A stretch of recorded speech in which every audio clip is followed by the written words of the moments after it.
Today's main focus is what most home service companies don't understand about local PPC. Now, Yeah. what we mean when we say that, Josh, is it's more along the lines of the difference of maybe a local home service company compared to a national company or national campaign. And so the big difference there is you need to approach marketing a little differently. And so what, for example, maybe the paid search campaign of a national campaign probably isn't going to work for a local campaign of somebody trying to run a PPC campaign in Dallas, for example. So sales funnels look different, PPC strategies look different, marketing campaigns look different. So that's what we're here to discuss today. And so before we jump in, I'll take a quick second to introduce myself for some of you who maybe have never joined us on a webinar before. My name's Austin. I lead the sales team here at Vital Storm. Super excited to be here delivering this content again this month. I also have with me Josh Moran. He's one of the reasons Vital Storm's here. He's one of our founders, and he'll be offering some great insights into these topics today as well. Yeah, thanks, Austin. I'm glad to be on this. These are always fun. And like you said, this one's a bit unique because we're going straight into what most home service companies don't understand. And like you said, man, it's different. The PPC strategy, paid search strategy, online digital marketing strategy should be much different than some national brand. But you know what? Even on the local stage, it's different than other industries like medical or restaurants, which bring people into brick and mortar, or even e-commerce. So we found this little nook, right, in this little cranny in the digital marketing space, called home services, that is so different than many other spaces in search, but even in local search. So I'm excited to kind of shed some light today on the things that most home service companies might not get or understand, or have been told or guided by their mentors or even their agency. And so let's jump in today. Cool. Yeah, that's exactly right. So here's what we're going to cover today. We've got 3 topics that we'll break down in the what home service companies may or may not understand about local PPC. So 3 topics we'll jump into: designing your strategy for local domination, learning where and how other strategies fit in to get in front of more people across more places, and then making your campaign smarter than your competitors' campaigns. That's obviously the goal of this, with some additional, smart intelligence that is in the market in today's world. So let's jump into topic 1. Let's talk about designing your strategy for local domination. And really, when we break this down, we can kind of cover it in 3 subtopics here. And that's 1, knowing who you're up against, focusing on qualified leads, and then making sure that you're utilizing all the different platforms and resources that you possibly can to make sure that you're set up for success. So Josh, let's jump into the first part here and talk about the competition that these home service companies might be up against. Well, first thing, I'm going to break the 4th wall and talk about that actual photo in the background there. I love this image because it's either early in the morning or late at night, and there's a service tech in that van. I know it's not wrapped. Couldn't find a picture of a wrapped van that we wouldn't have to get permission from another business owner. But this guy or girl is out there early or late. And one of the things that was sort of an eye-opening experience for me when we started in this industry and working with home service companies was there's obviously challenges in getting leads, but one of the challenges that I didn't expect was sometimes hearing from home service companies saying, you know what, I've got to figure out how to not necessarily get less leads, but move leads around, because my technicians' spouses are just are upset because we're trying to squeeze in 3, maybe 4, sometimes 5 calls a day because we're striking while the iron is hot. And so that's what happens. That's a problem, but it's a good problem to have. And that's the problem you have when you have this local domination. You're literally dominating the local market. We like to call it local market optimization, where we're squeezing every area to get exactly what we need out of it so that we can pick and choose. If you need 2.5 leads a day per tech and you're only getting 1.5 leads per day per tech, then you're looking for more leads. But if you need 2.5 leads per tech and you're getting 4 leads a day per tech, you get to pick the best leads. So here in Texas, we had this big, huge blizzard a couple weeks ago, and we didn't know what to do. We lost our minds for a week. Unfortunately, a lot of people suffered some loss, even loss of life, but it was a very serious situation for us here in Texas. And I know it stretched into other states, but hey, we're in Texas, and that's all Texans think about is Texas, right, Austin? Yeah, But right. we didn't have any damage other than poor us, our pool vacuum stopped working. Well, we still haven't been able to get a technician out because the demand is so huge. And so what they've started doing is having us fill out applications. And I know what they're doing. They're cherry picking the most profitable things to get to, right? Mm-hmm. Wouldn't it be great if you were in a boat like that? Not because of some natural disaster or catastrophic event, but just because you have a local domination strategy. And so the very first thing, if you want to get into that mindset of I want to dominate this market and I want to have my choice of the good leads, and I'll pass those other leads on to others if I have to, or we'll try to schedule them in later. You've got to get in, you got to have the right strategy. The first step into that is know who you are up against. Most home service companies, believe it or not, maybe it's not any of you here on this webinar today, but most home service companies we talk to early on in their development stage of building a strategy, they don't even know what their other competitors are up to. They might not even know what other competitors are out there. They may have their eye on one or two that might be close in proximity, but if you want to dominate your market, you need to first understand who's out there. Then you need to understand what are they saying about their services. Who are they? Where do they go? And even as specific as what offers do they have? Like literally, what offers are they running? Are they running a $50 off plumbing repair? Are they running a $79 AC tune-up? Like what are their offers? Because that is how first and foremost, the most obvious is keep track of what's going on, know who's out there, but then you can begin to differentiate yourself from your competition, because you need to differentiate. If you're going to dominate the market, you got to be seen as the difference, the one who is different. Right, Austin? Right. No, that's exactly right. You want to stand out from the competition. You want people to That's trust that you're the company they can take care of their problem that they're having. And then we're talking about leads, right? And at this point, you probably are aware that not all leads are actually leads. So you need a strategy or a plan for qualifying those leads so that you can focus on getting more qualified leads. What you don't measure, you don't improve. But if you're out measuring the wrong things, how can you improve the right things?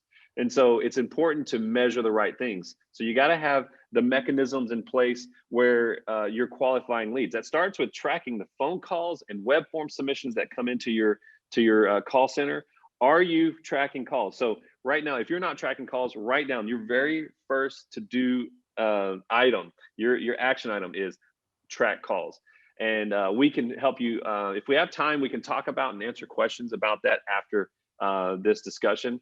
But you've got to do call tracking. And then you've got to take it a step further and qualify those calls that you're tracking.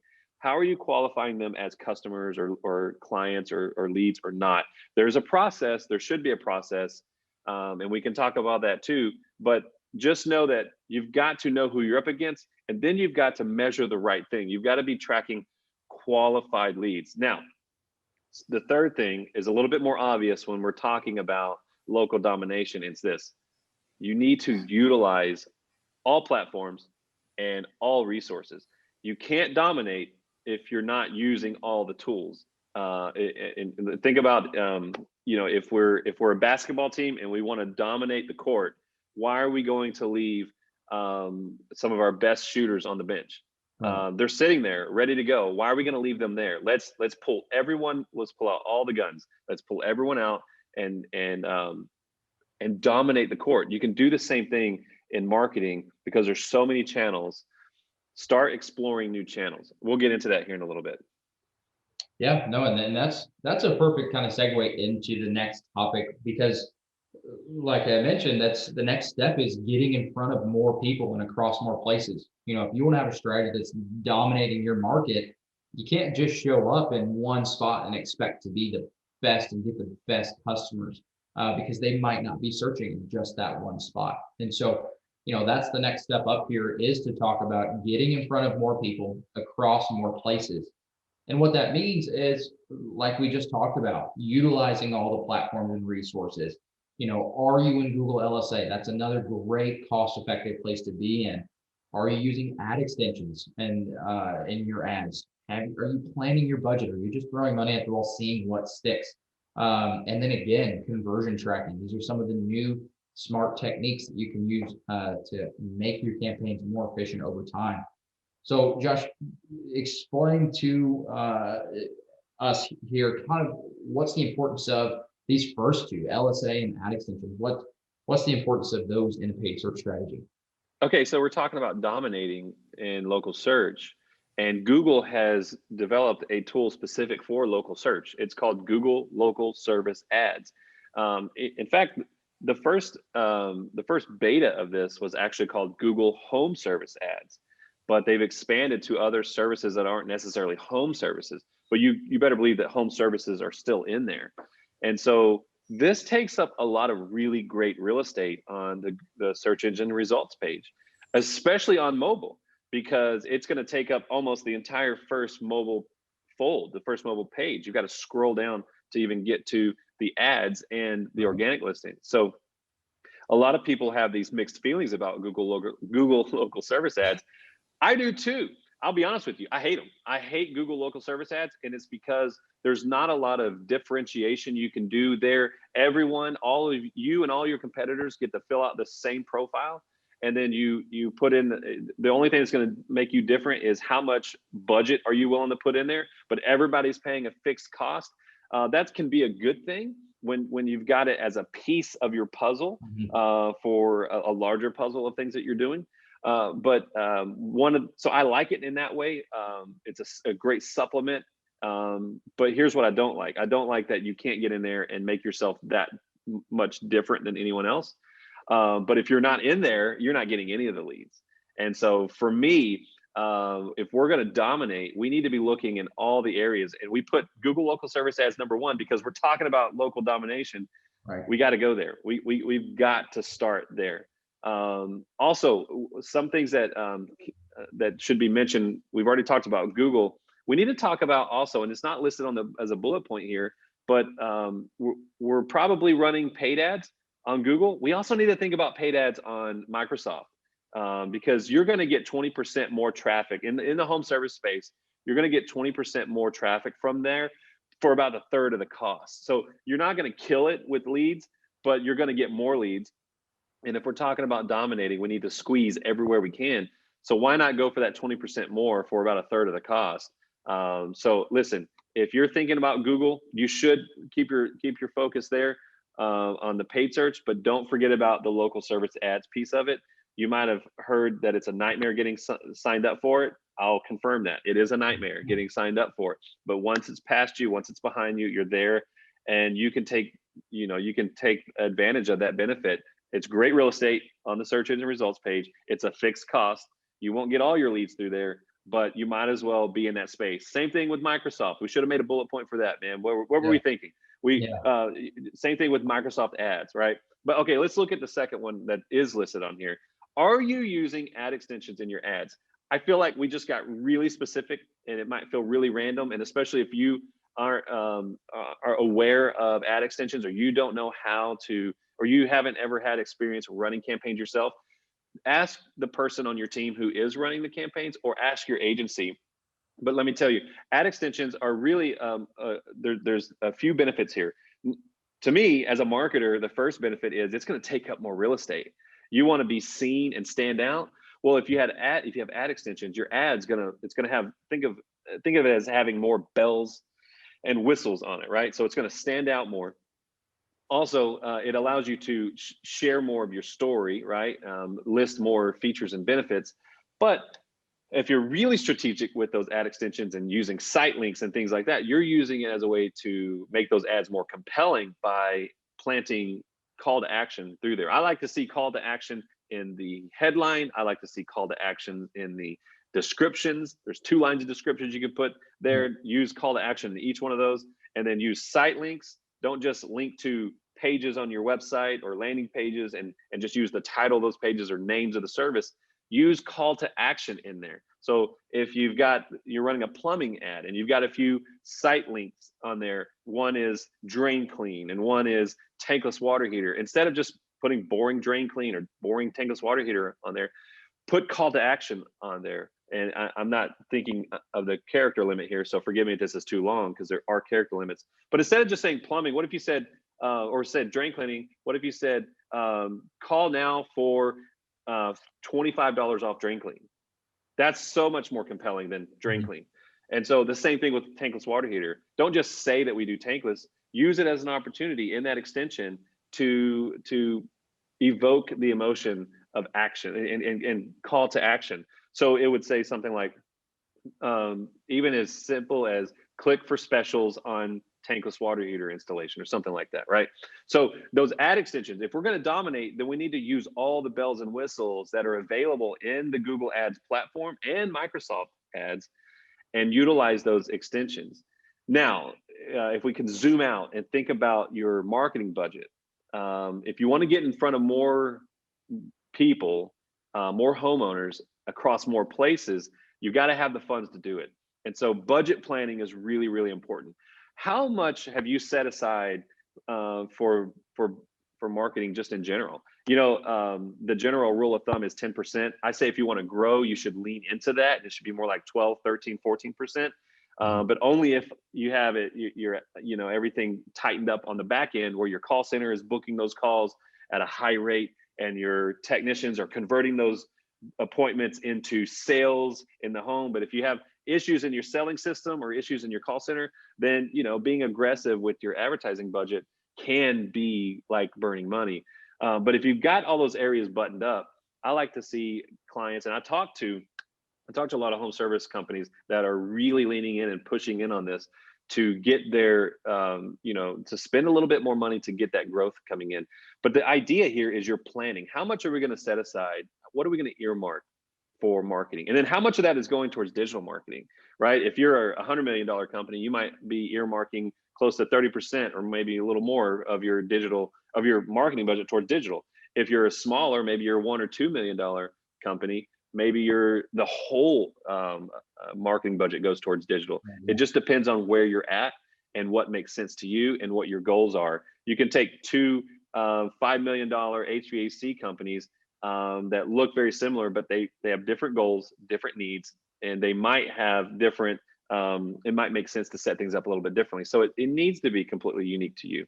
But then inside that digital space, because that's what we're here talking about, how much are you allocating towards paid search on Google? And just like we said, get paid search for Microsoft going too. How much are you going to put into Google local service ads, and then other online sources as well that can be beneficial to you? There's a lot of aggregators out there that get a lot of attention, like Home Advisor and things like that. We see some weird stuff. Sometimes it works really great for home service companies. Sometimes it really doesn't. But the key is having a strategy and where are you putting that money. And then the last thing, and we'll move on. The last thing that Austin mentioned was, if we're going to dominate, what features are we using all the features that are available to us? Now, I'm going to stop here. If this is just overwhelming, let me say, welcome to the club. It can be overwhelming. But if you just take great notes today and you share these with your in-house team, whoever is managing those campaigns for you, or you share them with your agency, they should be able to take this information and help apply it.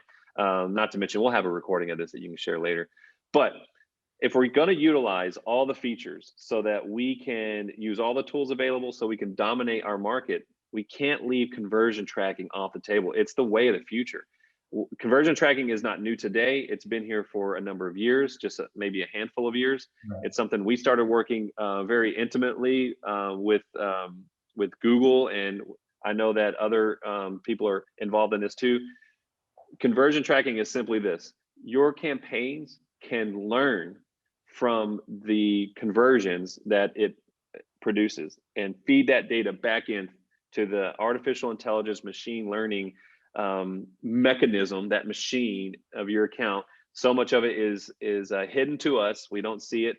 We don't know what Google knows, but Google can learn from the types of conversions that you are driving. So if you drive 100 conversions, that campaign can now get smarter because of those 100 conversions it drove, and understanding out of those 100 conversions, how many of them were good conversions, how many of them were not good conversions. And then you can go in and do something called smart bidding. And so if you're familiar with Google ads, paid ads, you know that it's basically an auction and you bid on search terms.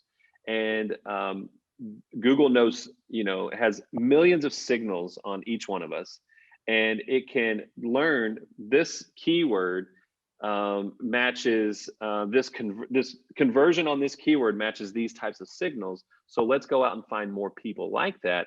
And it's a way to optimize your campaign in a way that isn't humanly possible. It needs that engine behind it.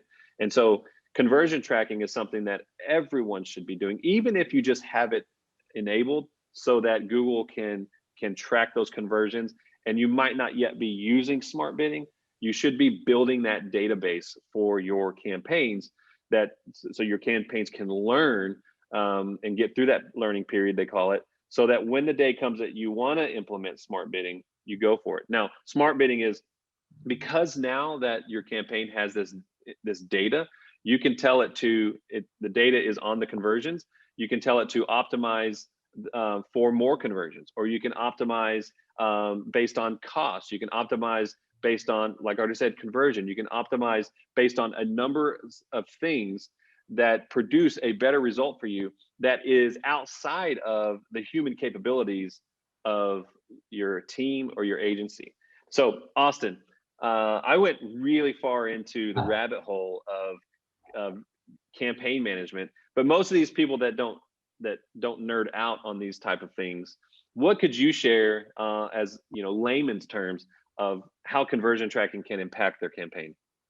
Yeah, I can, making it as simple as, when you get a booked customer or you get a lost customer and you start to track that and you put that back into your campaigns, the more and more people that search for you, Google is able to determine, are they like your book customers or are they like your lost customers? And obviously Exactly. you want to be using your money most efficiently. And so as your campaigns grow and as they get smarter, the more and more people that are searching and clicking on your ads are more and more like people that have booked calls with you in the past. And so that's kind of in the elementary version of conversion tracking. Is it's going to send more booked customers your way as it learns more about your booked customers. I love it. I love it. So look, you're wearing a blue shirt. I'm wearing a white shirt.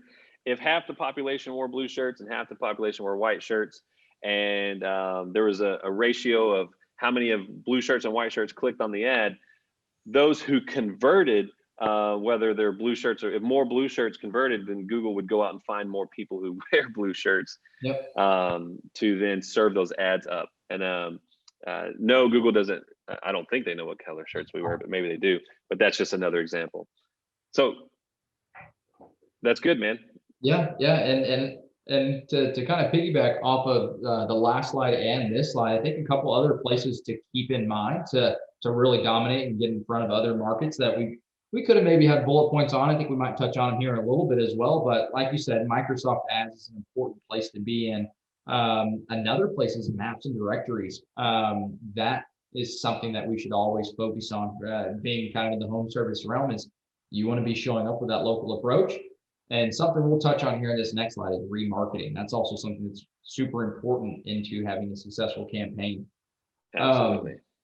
And to piggyback off of the budget, I want to drop something in the chat for you guys right now.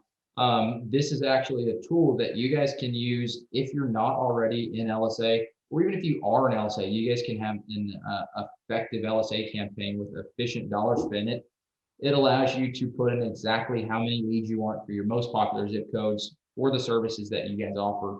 And it gives you the exact budget that you should spend to hopefully see those results. So that's something that you guys can take away from today and use. Very cool. So jumping into the last topic to cover a couple of these things that we keep mentioning, we're going to talk about later. Let's wrap it up. Let's close the loop on those. The last topic is making your campaign smarter than your competitors. And so you can do that with a handful of different things. But what we're really going to focus on today is understanding your user's intent. Obviously, you need to understand who's searching for you to be able to produce a search result that's going to be appealing to them. Remarketing, giving your business a couple of additional opportunities to win over people and book a call with you guys. And then conversion tracking. We're actually going to dive into it a little more in depth here. And from what we didn't cover on the last slide, to really understand how these three topics can make you guys stand out above all of your competitors. Yeah, more on conversion tracking. So anyways, if we are going to dominate our market, we've got to be smarter than our competition. And, you know, it's like, I like F1 racing, but I'm not like a super fan where I know all the guys' names and, you know, their history, but I love to watch F1 racing and anything about F1, especially documentaries. There's a great series on Netflix, but there's only about 20 drivers in the whole world. And so think about this: if it's your life's passion to be an F1 driver, only 20 out of all the drivers around this world can make it. And so that's an elite group. That's the 20 best drivers in the world, and they drive for a long time. You know, there's some that have been there for decades. So if you look at those 20 drivers, do you know that still some of those drivers have not ever even been on the podium? They don't have a trophy. It's usually one or two or three or four of them that nab up all the trophies. And so you've got all these super fast cars, really talented drivers, highly tuned machines, and teams of people. Literally, I mean, there's not just tens or tens of people on these teams, or even hundreds. Some of these teams literally have over 1,000 people on the team. It's a business within itself, and they're all really smart people, and they have a lot of money, and they're figuring out how to just dial these cars in just right. But only one wins the race every time. And so let's take that into our campaigns. We want to dominate our local market, which means we want to get out there in front of everybody, but we also want to do so in a way that's smart and effective and profitable, because we can keep burning money and throwing money into our campaigns, but if we're not smart about it, we're gonna overspend, or we're gonna spend inefficiently. And so the first thing here is to be smart in your campaigns. You've got to understand user intent. Let's not just go out there and throw up keywords that we think people are searching, or let's not just design our campaigns because I'm telling you, you know more about home services than anyone else you know. If you're a plumber, you know more about plumbing than anyone else you know, and you might go search for a plumber differently than someone else because of your vast knowledge of what you do. But think about the average homeowner not understanding what you do. That's an effective exercise for you and your team or your agency to do, so that you understand user intent. And then you continue to research and look into it.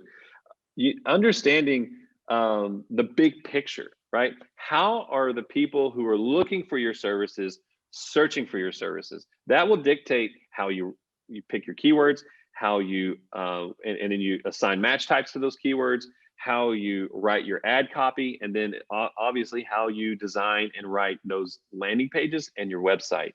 That's really important, and you'll miss it if you're not thinking about user intent. That's where the smart guys get out ahead, is getting in the head of the average homeowner. How are they going to be searching for, and how does that evolve as culture changes, as people evolve, as new services and products come to mind? I'm telling you, I mentioned the blizzard in Texas. All you electricians who are in the area, People are searching more for generators now than they ever have. I guarantee that. And how is that going to impact your business and your ability to capture those leads? So zooming out and thinking about the big picture helps you understand how users are choosing to engage with you. And then, Austin, you mentioned a couple times already remarketing. So if we want to be smart, then wouldn't it be smart to try to get in front of those people who visit your website but don't actually call you? So think about this. You send 100 people to your website. Let's hope that 65 or 70 of those people call you or email you. Well, what about the 25 or 30 or 35 or whatever that don't? Wouldn't it be great to, since you paid for them to click on that ad and then land on your site and then bounce off, wouldn't it be great to give yourself another chance to get in front of them? Now, remarketing ads cost, but they're like a fraction of the price. So it's unbelievable how many home service companies we talk to that don't have even the basic remarketing campaign or remarketing strategy in play. And so we're talking about being smarter. We want to think about how users are engaging with us, but we also want to think about how are we giving ourselves a chance to get in front of those people who may have bounced. There's a whole number of reasons why they might bounce. Maybe they didn't find what they were looking for. Maybe they got interrupted. Maybe their boss came in while they were on their computer. Who knows? And so if we could get back in front of them, and we all know what remarketing ads look like. You've been on Amazon, you see those things you looked at following you in other places. They show up on other websites. They show up in other areas. You see it on your Facebook newsfeed, right? You're searching for something, and all of a sudden you're starting to see it in your newsfeed. That's not accidental. That's on purpose. Those are remarketing strategies, and there are remarketing strategies that work for home services. Plumbers, electricians, HVAC, roofers, you name it.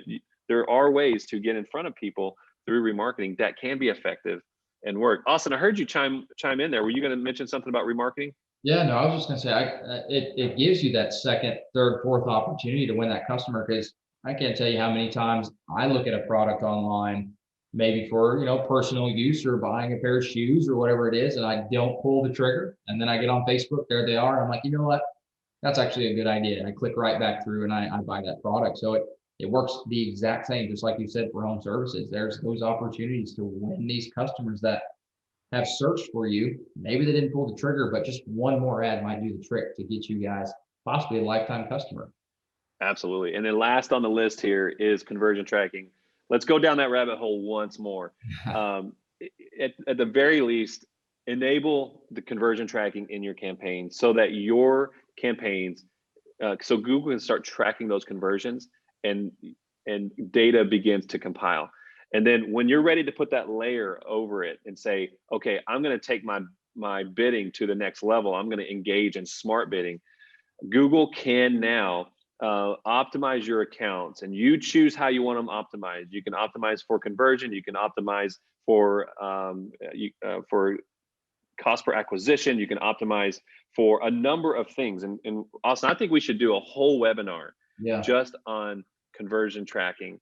But your campaign can teach itself and utilize the millions of signals Google has on each user out there to go out and find more users like the ones who are already converting with those ads. It's like an insider trading. It's like having the inside track or the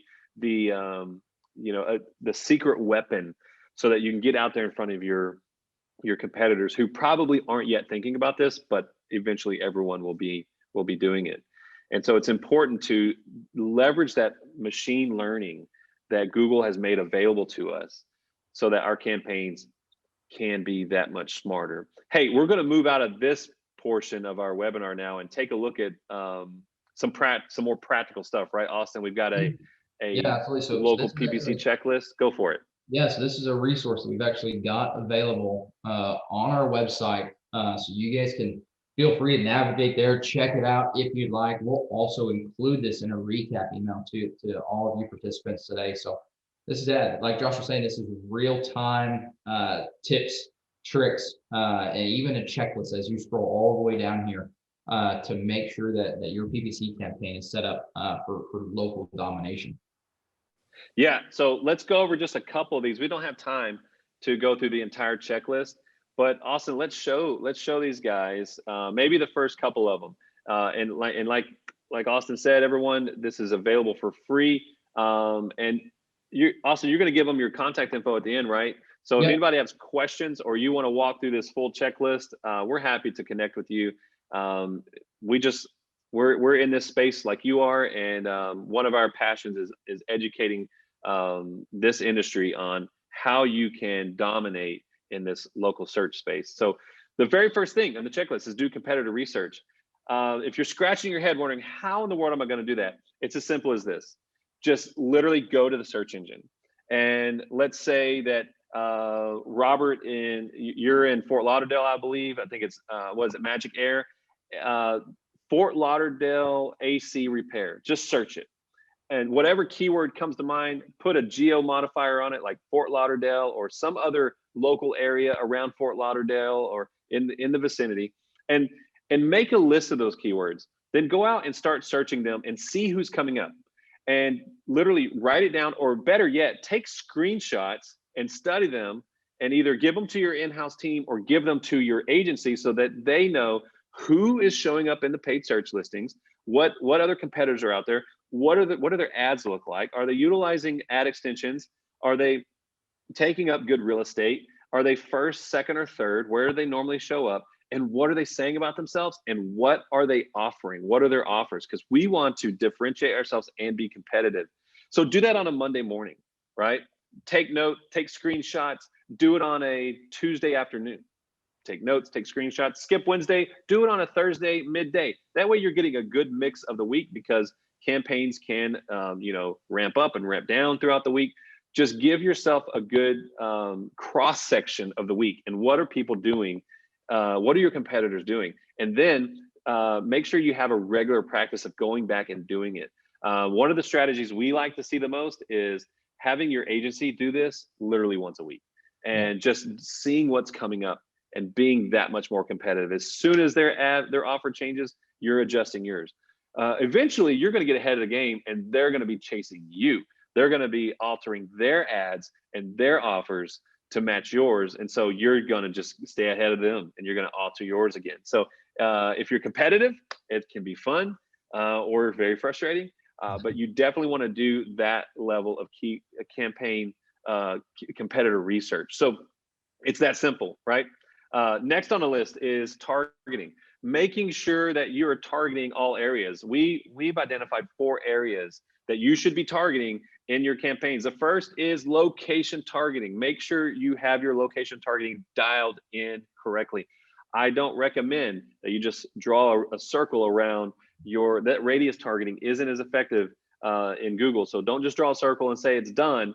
Maybe you want to go in and implement campaigns in specific areas, unique campaigns to unique areas. You can get that granular and be that smart with it. You can target, you can draw, shapes on maps and target those areas. You can also put in zip codes and things like that.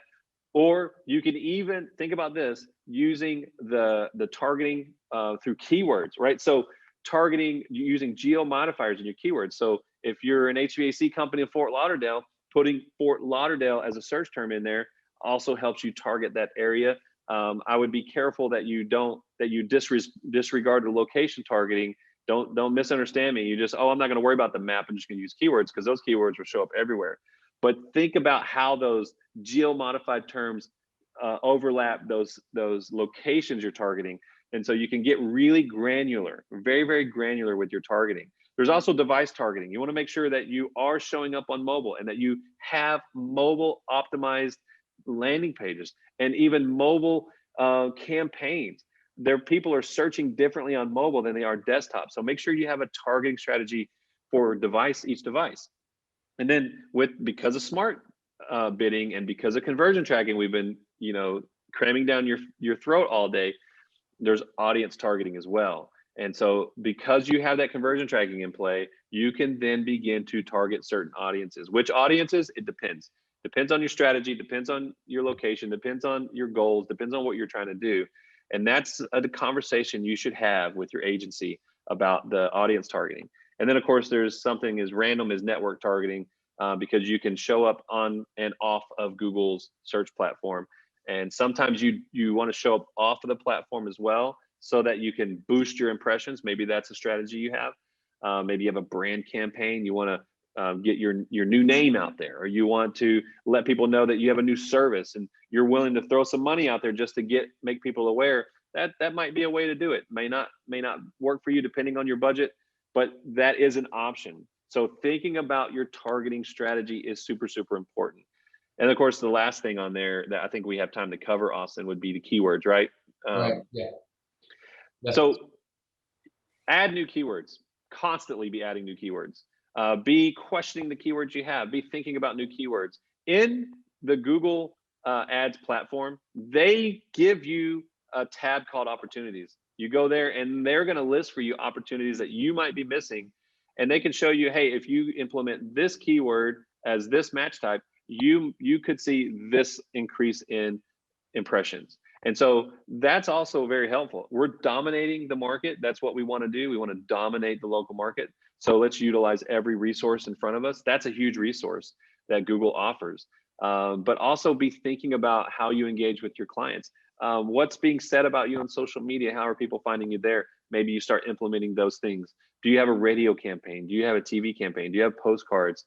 And think about how you can bring all that together and think big about keywords, but not just keywords, also negative keywords. And this is also a list you should groom and add to every single week or month. Certainly every year, you should at least revisit this once a year. We recommend you visit it monthly so that you're constantly adding new negative keywords. And those are keywords you don't want to show up for.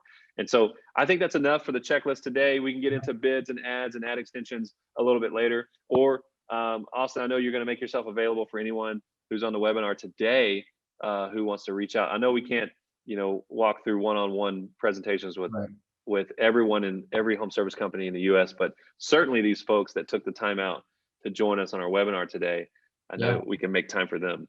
No, that's exactly right. So yeah, like Josh said, there's a lot more that goes into that checklist, and there's a lot per bullet point. It's not just we just provided surface bullet points there. So there's a lot that we can talk about one-on-one, just like Josh said. So feel free to screenshot this slide. It's got obviously it's got my name, email, phone number, and then it's got our website on there. We have tons of free resources, just like that PPC checklist, but in the SEO world and the social media world, we also offer website assessments. So if you're not sure how your website's performing, we'll do a deep dive into it. All of that is completely free to you guys. We're here to help. We want to help you guys dominate your market. So check us out, request these things. I'll see the requests come in. I will email you those reports. And you guys will also get a recording of this webinar, the checklist, and those sorts of things to recap today. So want to thank you guys again for joining us for today's webinar. We hope you join us next month. We do this every single month, about the second week of the month. So hopefully we'll see you guys next month. And we'll stick around for a couple of minutes for some Q&A. If you guys have any questions you wrote down throughout today, and we'd be happy to answer those for you. Absolutely.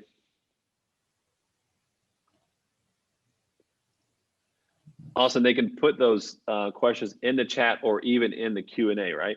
Yep. Yeah. So there's the chat feature. You can type those in, or the Q&A allows us to mark them as answered, or we can type an answer to them. Other fancy add-on that Zoom added when we all started working from home and using Zoom. Yeah, man. Not these guys. They're out there on the road still. That was one of the benefits. Super thankful for the home service industry because they've been through the thick of it. All right, let's see here. Looks like we got a chat here. So Scott asked, what is a geo modifier? Great question. And I know I brought that up a couple of times. Austin, you want me to take a stab at the answer here? Yeah, go for it. Okay, geo modifier is just a way to refer to a search term. So or a keyword actually. So let me back up. Sometimes you hear keyword and search term interchangeably, but the more specifically, a keyword is a word that you're going to choose to bid on, and the search term is what people are actually searching, and we want to match those, right? And so you can match, you can bid on match type. So it could be an identical match, or it could be, you know, a more broad match, right? So you can modify that keyword with a geo modifier. And it sounds like you're going in and you're clicking buttons and adding, you know, things to it, but it's as simple as this. If your keyword is plumbing and you're in San Antonio, Texas, then your geo modifier would be San Antonio plumber. If you're a plumber in Dallas, Texas, then it would be, the geo modifier is Dallas plumber. And or you want to, you know, branch out in your campaign. There's other towns around Dallas, like Garland plumber, Plano plumber, Fort Worth plumber, Rockwall plumber. And so that geo, that city name is the geo modifier. And so it's as simple as that. Because it has a name, it feels like it should be more scientific or complex than that, but it's as simple as that. And when we go in and when we talk to agencies, or I'm sorry, home service companies about how they should go in and do their targeting, we recommend that they do, you know, the location targeting, but they also have the geo modified terms in there too. So it's multiple layers of targeting so that they can dominate and pinpoint. And we're trying to get as many leads as little cost as possible. And so this is a strategy. Yeah, and he followed up with a sub question: how small of an area can you make a geo modifier? That's a brilliant question, actually. I'm glad you asked that, because we're only as limited by search volume. And so sometimes we may be adding keywords and bidding on them, but they don't show up, and Google will tell you there's not enough search volume for us to even serve this up. So they choose not to, right? And so if it's not getting, you know, a couple hundred or 1,000 impressions, then they're not going to show it. So it's not necessarily that your town or area is too small. That now in the real world, it's probably because it's so small, but Google's not looking at the population size or the, you know, the footprint of that municipality, as much as they're looking at how much search volume is coming through on those terms. So at this point, Google doesn't care how big the city is. They don't even care what the keyword is. They're just looking for how much volume is coming through this term, and they're determining whether they're going to serve up an auction for that term. So I hope that answers your question. It's not necessarily how small or large it is, although that does come into play, because that might determine how much volume. It's really about volume. Perfect. Well, any other questions, guys? Scott, thanks for those 2 questions. Like Josh said, those were great questions. Let's see, anybody else still hanging around here? Any questions? We'll stay on here until the Zoom is empty.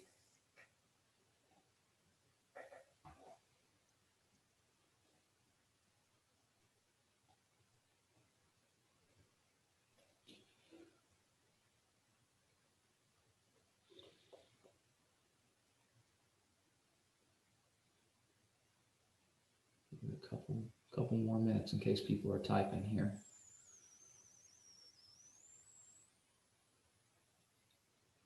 See, we've got about 3 people left. Maybe they're asking a question.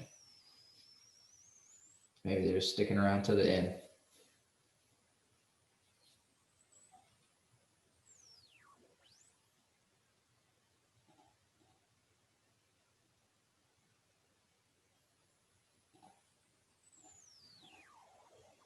All right, well, Josh, I guess we'll go ahead and shut this down. For those of you guys still in here, if I'm shutting this down before you're able to send your question, please email it to me if you do have a question, and we'd be happy to get that answered. So again, for the rest of you in here, thanks for joining, and we hope to see you guys next month. Thanks a lot, guys.